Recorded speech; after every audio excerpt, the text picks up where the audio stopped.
Well, Derrick Brooks is Mr. Fix-It, a Buccaneer legend who's destined for the Hall of Fame.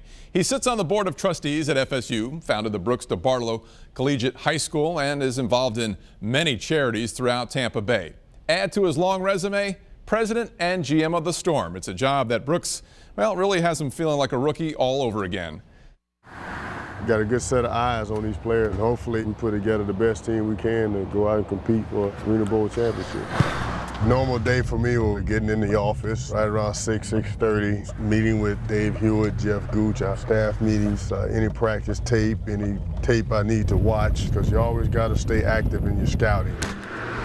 It's an on-the-job learning process for Derrick Brooks, who now heads into his first full season as the Storm's president and general manager. The 11-time Pro Bowl linebacker is finding that running a professional team is vastly different than chasing down a running back.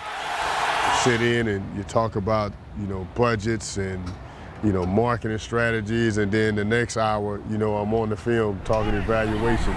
If a guy got tight hips, good back pedal, stiffness, fluidness, movement, it's fun. Every day I get a little bit better because I'm open to learn. I'll be back to see you. While this is a new turf for Brooks, he knew what he was getting into after seeking advice from NFL experts that include Rich McKay, Tony Dungy, and John Gruden. But it was a call to John Elway that finally convinced Brooks that this was the right career path. A path that Elway followed to his current title of vice president of the Denver Broncos. Is that Brooks' plan? I don't know, Kevin, because, my personality is very much so if I was a player. I didn't think about winning a Super Bowl in May. I thought about being the best player I could in May in OTAs. And I'd say the same thing about being the president, general manager here. I just try to be the best guy I can this Thursday and max out today. Brooks logs a lot of miles in his car driving back and forth from practice to executive meetings with Lightning officials. And when he's not in his car, you will find him on one of his multiple phones. You're in constant communication with someone. The toughest transition for old number 55, evaluating film. During his first month on the job, Brooks admitted he made a lot of rookie mistakes. I watch film now as an evaluator instead of a competitor. And that's an art in doing that. Countless times last May, watching film for maybe an hour, 2 hours, I'd look at my notes, I realized I was taking notes as a competitor. Right. So I got to start all over again and watch as an evaluator.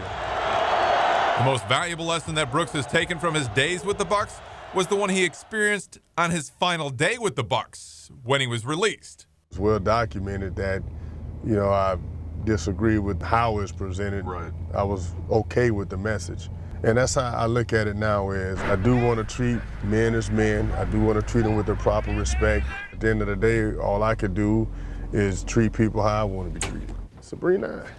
How are you? I'm great, and yourself? Every day is a learning process, something new, something different. Tackled by number 55, Derrick Brooks.